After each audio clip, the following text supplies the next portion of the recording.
Hello, இன்றைக்கி ஒரு skin care video தான் பார்க்க போகிறோம். ஸ்கின் கேர்னாலே அதில் கண்டிப்பாக ஷேவிங், வேக்சிங், த்ரெட்னிங் இந்த மாதிரி விஷயம்லாம் இருக்கும். அது மாதிரி தான் நம்ம வீடியோஸ்லேயும் காமிச்சிருப்போம். நான் இன்றைக்கி அதெல்லாம் இல்லாத ஒரு ஸ்கின் கேர் தான் பார்க்க போகிறோம்.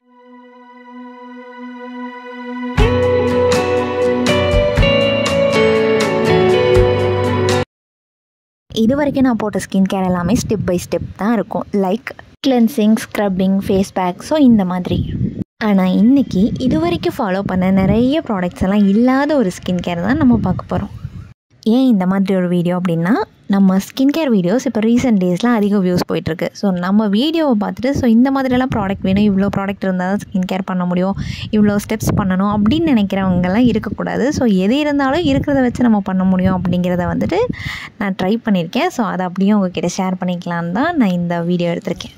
ரெகுலராக ஃபேஸ் வாஷ்க்கு பச்சைப்பயிறு மாவு தான் யூஸ் பண்ணுவேன். ஸோ இன்றைக்கி பச்சைப்பயிறு மாவு இல்லை, கடலை மாவும் முல்தானி மெட்டி தான் இருந்துச்சு. நான் முல்தானி மெட்டி எடுத்து ஃபேஸ் வாஷ் பண்ணிக்கிறேன். ஸோ முல்தானி மெட்டி, கடலை மாவு இது ரெண்டும் இல்லைனா கூட டொமேட்டோ இருந்துச்சுன்னா டொமேட்டோ கட் பண்ணி அதை ஃபேஸில் போட்டு ஃபேஸ் வாஷ் பண்ணிப்பேன். அப்படி இல்லைனா மஞ்சள் இருக்குல்ல, மஞ்சள் போட்டு ஃபேஸ் வாஷ் பண்ணிப்பேன். ஸோ இவ்வளோ தான். ஸ்கின் கேர் எந்த அளவுக்கு சிம்ப்ளிஃபை பண்ண முடியுமோ அந்தளவுக்கு சிம்ப்ளிஃபை பண்ணி நான் போட்டுப்பேன். பச்சைப்பயிறு மாவு போட்டுட்டு இருந்த வரைக்கும் ஸ்க்ரப்பருக்கு வேலை இல்லாமல் இருந்துச்சு. ஸோ பச்சைப்பயிறு மாவு தீர்ந்து போயிடுச்சு இல்லையா, அதனால் இன்றைக்கி இந்த ஸ்க்ரப்பரை யூஸ் பண்ணிக்கிறேன். இந்த ஸ்க்ரப்பருமே நான் பிளான் பண்ணி வாங்கல, ஒரு ஆஃபரில் தான் வாங்கினது. ஆல்ரெடி நம்ம வீடியோலாம் பார்த்துருந்தீங்க அப்படின்னா உங்களுக்கு தெரிஞ்சிருக்கும். ஸோ இந்த ஸ்க்ரப்பரை நான் ரெக்கமெண்ட் பண்ண மாட்டேன். Because I won't recommend those things like this.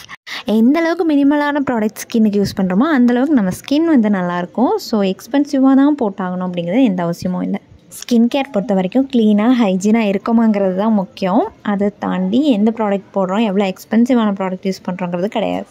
Skin care not only like பளபளன்னு இருக்கணும், பார்த்ததுமே சூப்பராக இருக்கணும், அது கிடையாது. So what to be a hygiene. So இதில் நான் ஃபேஷியல் ஹேரு, ஹேண்டில் இருக்கிற ஹேர் எதுவுமே ரிமூவ் பண்ணல. எனக்கு அது ஓகே தான். கண்டிப்பாக எனக்கு ரிமூவ் பண்ணணும், அப்போ தான் வெளியில் போக முடியும், அப்படியெல்லாம் எதுவுமே இல்லை.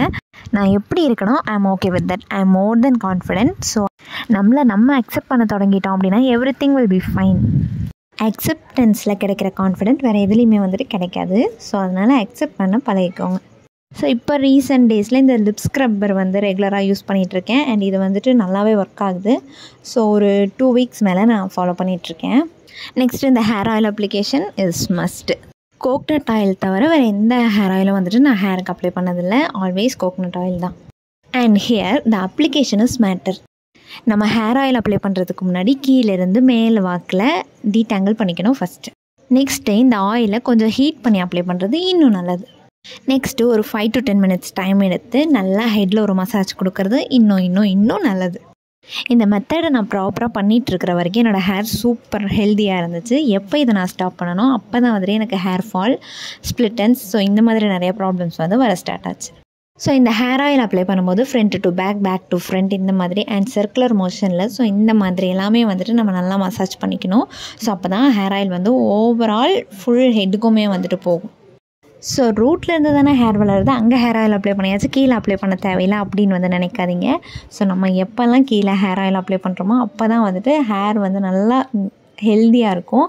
அண்ட் ஸ்ப்ளிட்டன்ஸ் இருந்தால் கூட அதை கொஞ்சம் ரெடியூஸ் பண்ணியும் கொடுக்கும்.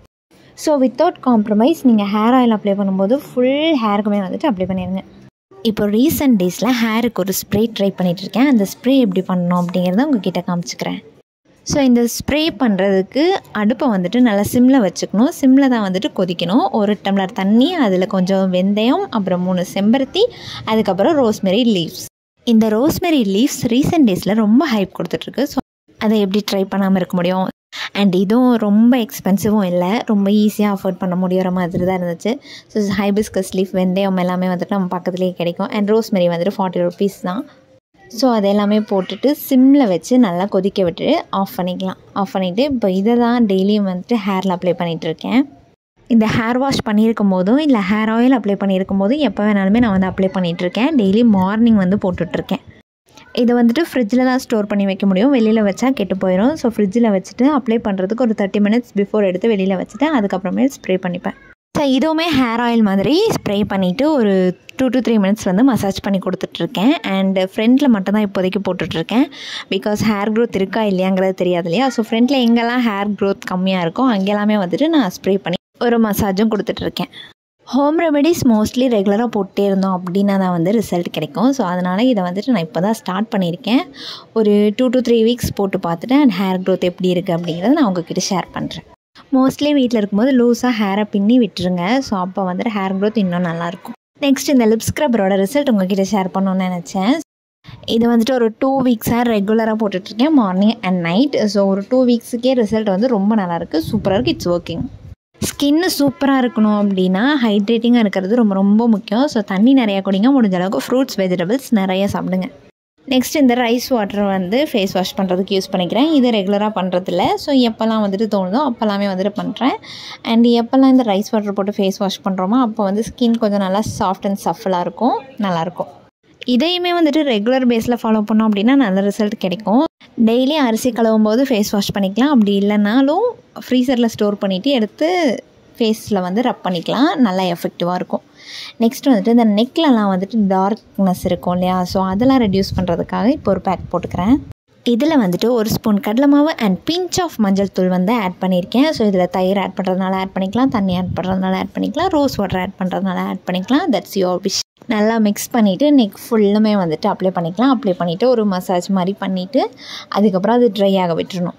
இது நல்லா ட்ரை ஆகிறதுக்கு ஒரு 5 to 10 மினிட்ஸ் ஆகும். ட்ரை ஆனதுக்கு அப்புறமேல் வந்துட்டு அதை தொடச்சி எடுத்துக்கலாம். இது குளிக்கும் போது நம்ம பாடி ஃபுல்லுமே தேய்ச்சிட்டு குளிக்கலாம். ஸோ இது போட்டோம் அப்படின்னா வந்துட்டு ஸ்கின்னு சாஃப்டாக இருக்கிறதுக்கு இல்லைனா ஹைட்ரேட்டிங்காக இருக்கிறதுக்கு வந்துட்டு எந்த லோஷனும் அப்ளை பண்ண தேவையில்லை. இதுவே வந்துட்டு நல்லா சாஃப்டாக வச்சுருக்கும். இது நான் ரெகுலர் பேஸஸில் தான் ஃபாலோ பண்ணிகிட்ருக்கேன். நம்ம மற்ற கெமிக்கல் ப்ராடக்ட்ஸ் ஏதாவது வாங்கி யூஸ் பண்ணுறதுக்கு பதிலாக இதை ரெகுலராக பண்ணிங்க அப்படின்னா வந்துட்டு உங்கள் ஸ்கின்னு நல்லாவே இருக்கும், ஹெல்த்தியாக இருக்கும்.